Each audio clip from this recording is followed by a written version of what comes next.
आज दिन भर दुकान पर दीप्ति का मन उल्टा सा रहा। दिमाग में उथल पुथल मची रही। सुबह घर से निकलते समय ही माची यानी दीप्ति की सास ने धीमे स्वर में कह दिया था कि बेटे शाम को जल्दी घर आ जाना। और उनके जल्दी घर आ जाने का अर्थ वह भली भांति समझती थी, इसलिए अनमानी सी रही वह दिन भर।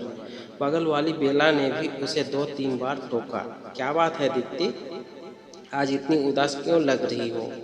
दीप्ति मुस्कुरा भर दी। 5 बजे बेला और सामने वाली प्रज्ञा को दुकान का ख्याल रखने का कहकर घर चली गई। जाते ही अंकुर उसके पैरों से लिपट गया। माँ जी ने उसे चाय दी और तैयार होने को कहा। चाय पीकर दीप्ति ने हाथ मुंह धोया और कपड़े बदलकर तैयार हो गई। माँ जी ने जबरदस्ती उसके गले में चेन पहना दी और माथे पर बिंदी लगा दी। नियत समय पर विनय और उसके माता पिता दीप्ति को देखने आ गए।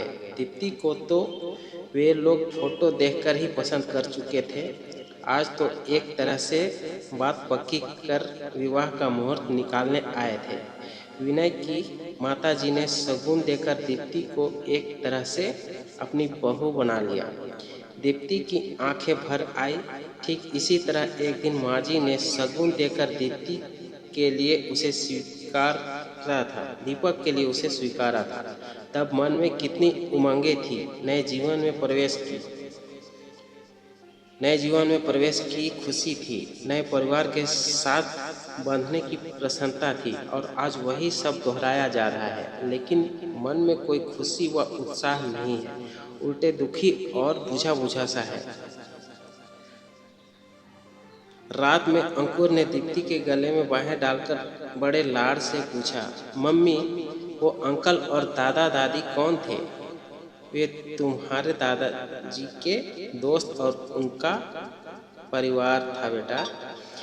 दीप्ति ने उसे सिर पर प्यार से हाथ फेर कर कहा। अंकुर उससे चिपक कर जल्दी ही सो गया, पर दीप्ति को देर रात तक नींद नहीं आई।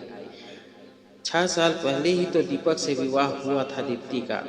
प्यार करने वाला पति, दिन भर स्नेह बरसाने वाले सास ससुर पाकर दीप्ति को मानो दोनों जहां की खुशियां मिल गई थी।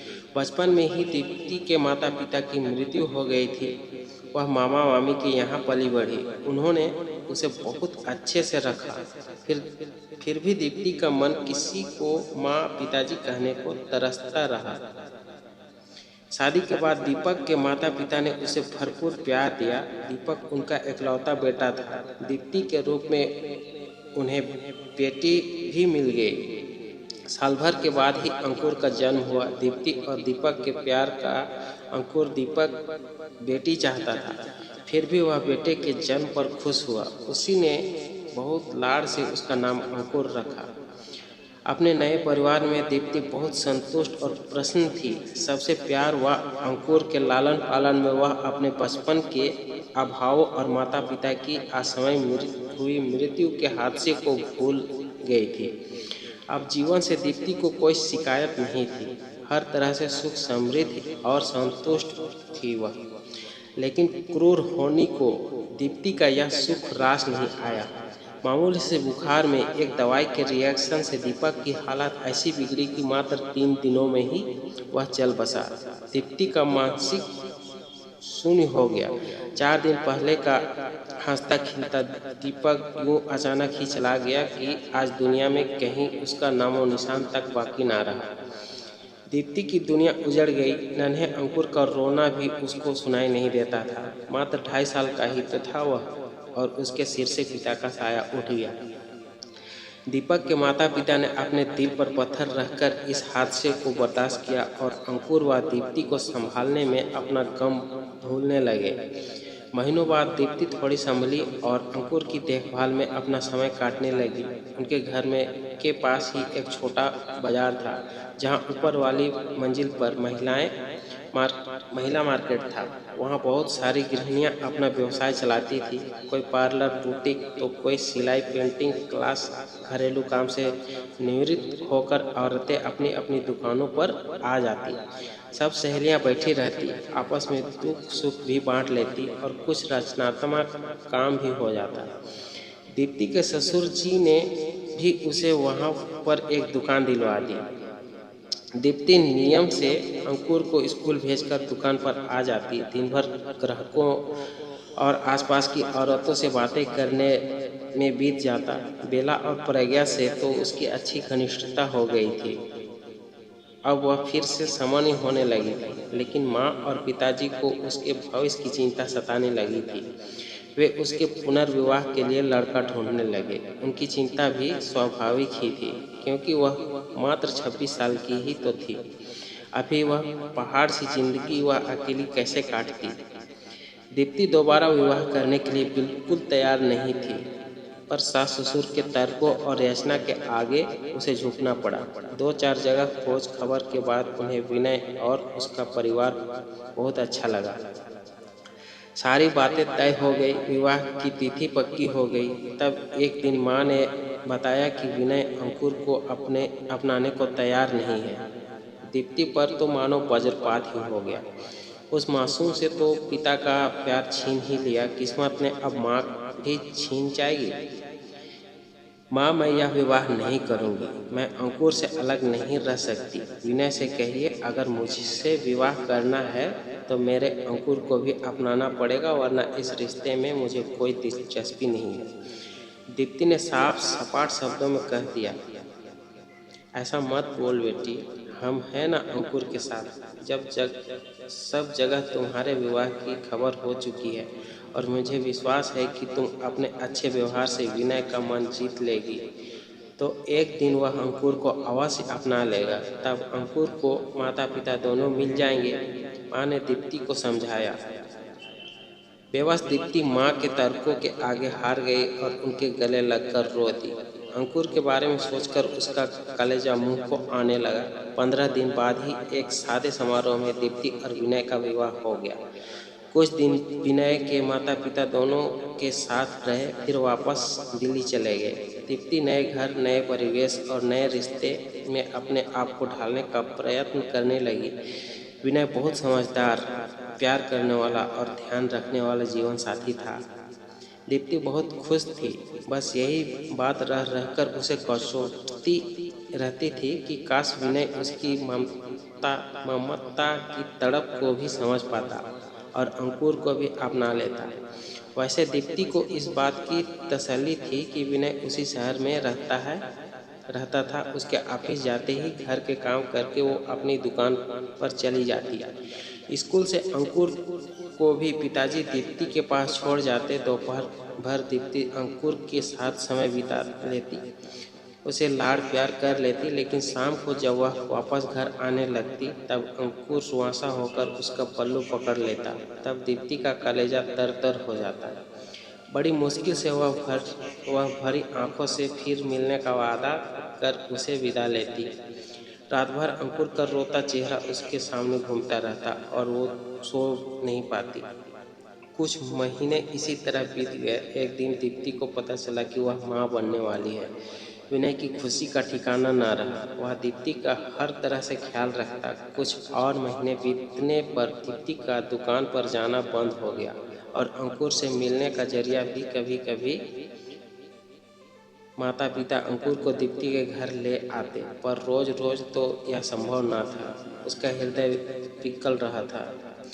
नियत समय पर दीप्ति ने एक बेटे को जन्म दिया। इस समय विनय के माता पिता उसके पास आ गए। जब नन्हा 3 महीने का हो गया तो वे लोग वापस चले गए। अब दीप्ति दिन भर नन्हे के देखभाल में लगी रहती। नन्हे की देखभाल के दौरान उसे हर पल अंकुर का लालन पालन याद आता और वह तड़प उठती। वह दोपहर में अक्सर नन्हे को सीने से लगाकर अंकुर की याद में रोती रहती। उसके मन में अंकुर के बचपन की स्मृतियां सजीव हो जाती। वह उसकी मासूमियत भरे बातों को सुनने को तरह जाती।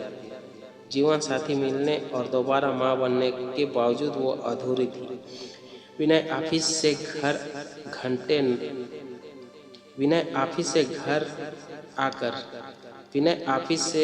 आकर घंटों नन्हे के साथ खेलता रहता। रात में भी उठकर उसे संभालता, उसे घुमाने ले जाता। नन्हा अब 5 महीने का हो गया था। उसकी किलकारियों से घर गूंजता रहा। नन्हे को वैक्सीन लगवाने के बाद दीप्ति घर आई तो उसे बुखार हो गया। वह वह सारा दिन रोता रहा और चिड़चिड़ा करता रहा। दीप्ति उसे संभालते संभालते बहुत थक गई थी। विनय, अगर आप इजाज़त दे तो मैं कुछ दिनों के लिए माँ के यहाँ हो आऊँ। वहाँ नन्हे की देखभाल भी ठीक से हो जाएगी। उसने विनय से पूछा। हाँ हाँ दीप्ति, हो आओ, तुम्हें भी थोड़ा आराम मिल जाएगा। बहुत थक गई हो तुम। मेरी चिंता मत करना, ऑफिस का कैंटीन बहुत अच्छा है, मैं वहीं खाना खा लिया करूँगा। विनय ने सहर्ष अनुमति दे दी। दीप्ति खुशी खुशी नन्हे को लेकर माँ के घर आ गई। नन्हे को सारा दिन माँ पिताजी संभाल लेते। दीप्ति पूरा समय अंकुर की देखभाल में बिताती। उसे नहलाना धुलाना खाना खिलाना सब वह करती। महीनों बाद अंकुर रात भर उससे लिपट कर सोया। वह उसे नई नई कहानियाँ सुनाती। दीप्ति बहुत खुश थी और उसकी ममता भी पूर्ण रूप से संतुष्ट थी। दीप्ति के जाने के बाद विनय जब शाम को घर आता तो घर उसे काटने को दौड़ने लगता। उसे दीप्ति और नन्हे की बहुत याद आ रही थी। देर रात तक वह टीवी देखकर मन बहलाता रहा। रात में सोता तो उसे नींद में भी लगता कि जैसे नन्हा रो रहा है या कुनमुना रहा है, और वह चौंक कर जाग जाता। उसे न घर में न ही ऑफिस में चैन आ रहा था। ऑफिस में उसका मन काम में नहीं लगता और घर का सन्नाटा उसे खल रहा था। अचानक विनय को एहसास हुआ कि वह तो बाप है, फिर भी 5 महीने के बेटे से 5 दिन की दूरी उससे सही नहीं जा रही है। लेकिन दीप्ति तो माँ है। 5 बरस जिस बेटे को उसने सीने से लगाकर पाला पोसा, उससे इतने महीनों वह किस तरह अलग रह पाई होगी। सचमुच वह कितना निर्दयी और छोटे दिल का है, जो एक मासूम को उसकी माँ से जुदा कर दिया। यदि दीप्ति नन्हे को लेकर हमेशा के लिए चली गई तो कैसे जी पाएगा वह अपने जान से प्यारे बेटे के बिना। और फिर दीप्ति कैसे जी रही होगी। अब तक अंकुर के बिना कितना दर्द सहा होगा उसने। विनय की आंखें भर आई। वह दीप्ति को अपना मान सकता है तो उससे उत्पन्न अंश को अपना क्यों नहीं मान सकता।